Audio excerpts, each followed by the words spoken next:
bem-vindos a mais um vídeo do canal Marretando. Para quem não me conhece, meu nome é Launelli e esse será o nosso vídeo 4 sobre o tema SPT, em que nós estamos lendo a NBR 6484. Então, para finalmente finalizar esse tema, o que falta a gente falar? Eu preciso falar um pouco para vocês sobre os critérios de paralisação dessa sondagem do tipo SPT. Quando é que a norma autoriza você parar a gravação do amostrador padrão antes dos 45 centímetros? Como assim, Launelli? Para quem não assistiu às aulas anteriores, funciona da seguinte forma. O ensaio do tipo SPT. Primeira coisa que é feito é um furo de 1 metro, utilizando o trado do tipo concha. A partir desse 1 metro, que é feito com o trado do tipo concha, então aqui é trado do tipo concha, você vai começar a abertura do furo com o trado do tipo helicoidal, ok? E nisso, o que acontece? E para finalizar 1 metro, aqui você vai ter um ensaio do tipo SPT. Esse ensaio do tipo SPT, você vai cravar um amostrador padrão e aqui você vai cravar 3 partes de 15 centímetros, totalizando esses 45 centímetros que a norma está falando aqui. O que seria o N, que é o valor que nós utilizamos para mensurar a resistência do solo? São esses últimos 30 centímetros aqui. Esses últimos 30 centímetros. E esses 15 primeiros centímetros aqui do amostrador padrão não faz diferença. Então aqui, resumindo, aqui nós temos 45 centímetros com amostrador padrão, 55 centímetros que é feito com trado helicoidal, sendo que para análise de resistência, o que é relevante de fato são os 30 últimos centímetros, tudo bem? Então, o primeiro 1 metro da sondagem é feito com trado do tipo concha e depois o trado tipo helicoidal, e aí você vai tendo alternância de trado helicoidal, de sondagem com amostrador padrão, e assim de forma alternada até você paralisar essa sondagem ou chegar num lugar que terá um critério de paralisação. Mas o que acontece? O que esse item aqui, esse item que é o 6.3.12, está nos dizendo?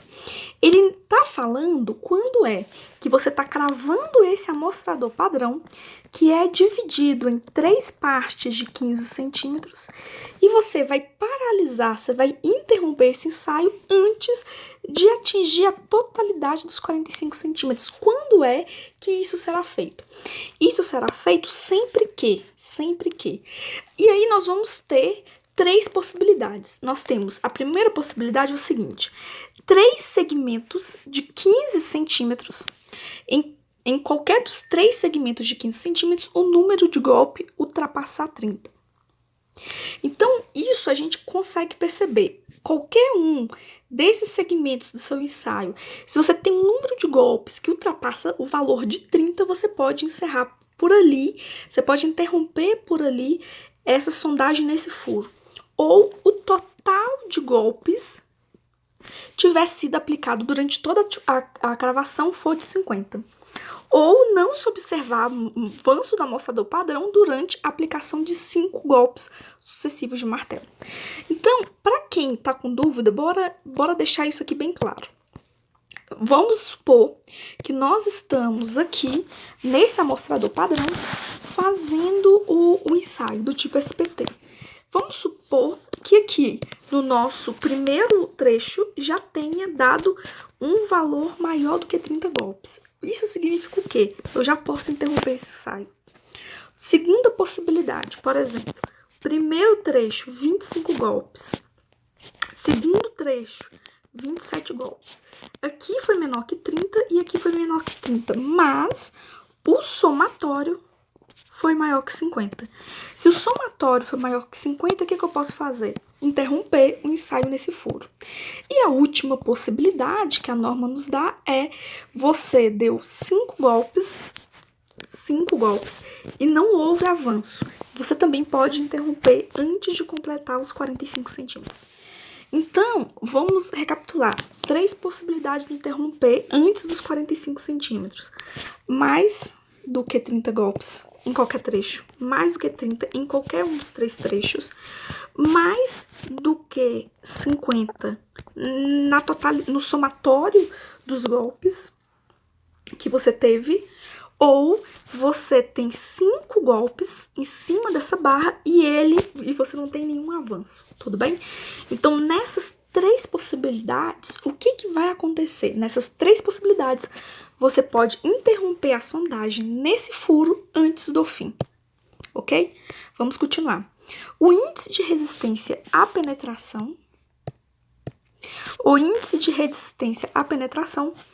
N, é expresso pela soma do número de golpes requerido para a segunda e terceira etapa de penetração dos 15 centímetros. Isso aqui, o que ele está falando é basicamente o seguinte. Você teve aqui, por exemplo, vamos supor, você teve aqui 20 golpes, aqui você teve 30, não pode, né? Você teve aqui, vamos colocar um exemplo mais real.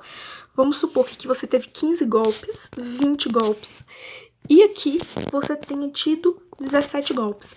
O que vai ser o SPT disso? Vai ser o somatório dos 3 segmentos? Não.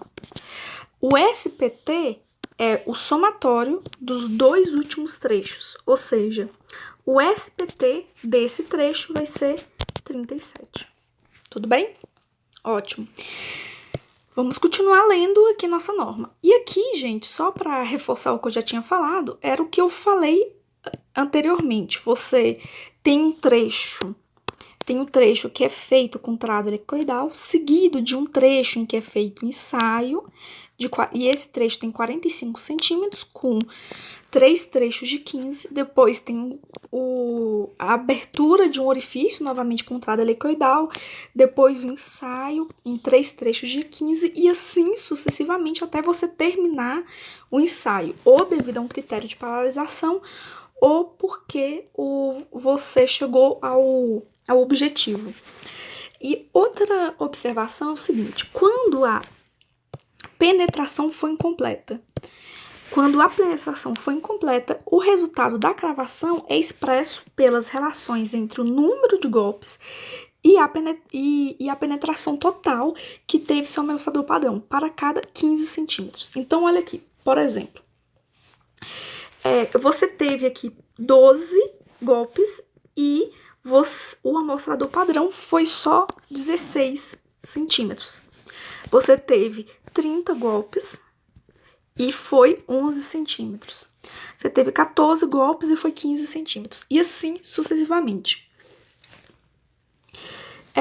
Além disso, pode acontecer que às vezes você dá um golpe, poucos golpes, e seu amostrador padrão desce bastante. E o que significa?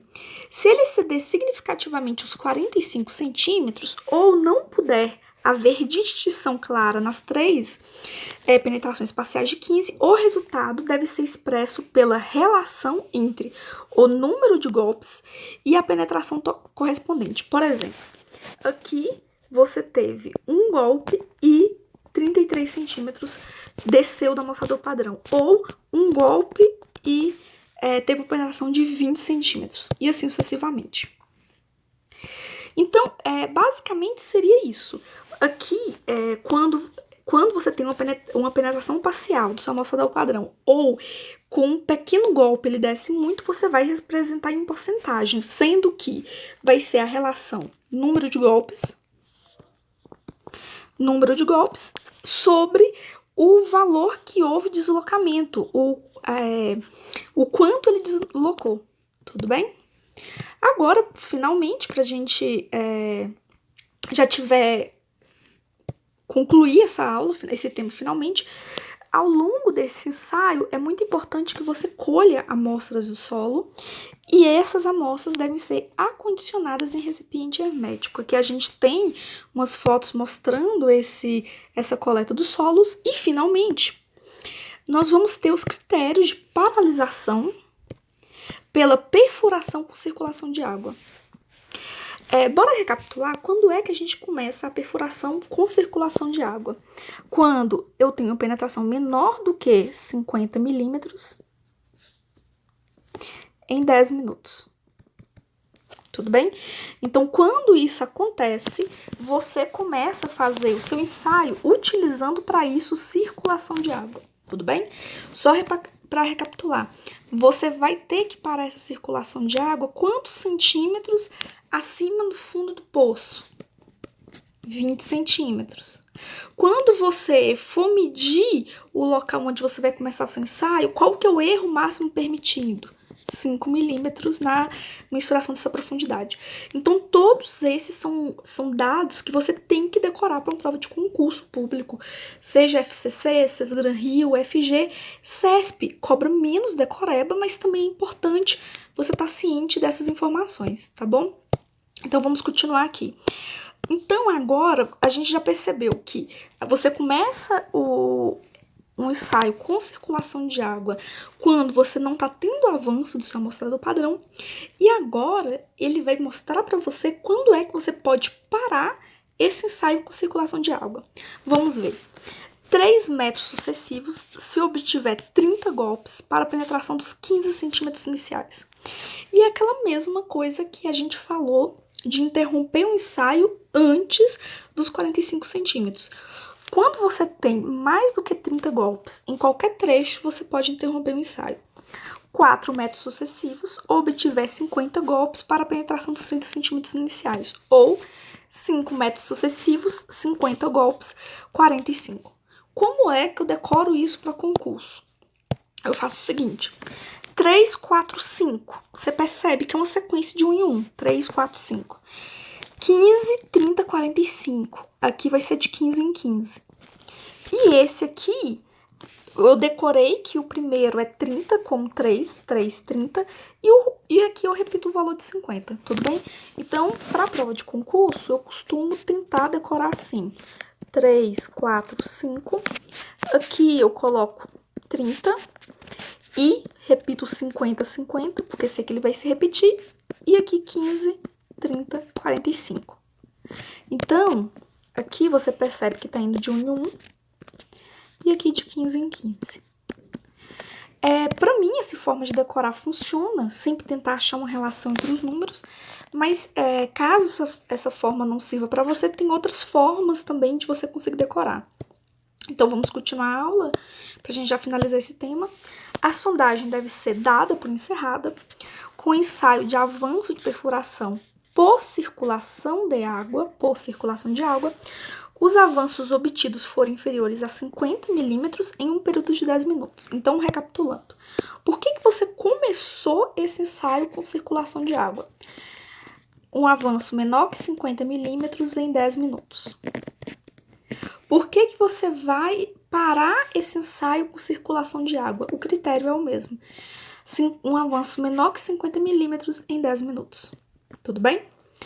Caso ocorra a situação descrita nos itens, que são os critérios de paralisação, e essa situação acontecer antes da profundidade estimada, a sondagem deve ser deslocada, no mínimo 2 vezes, para posições diametralmente opostas e a 2 metros da sondagem inicial.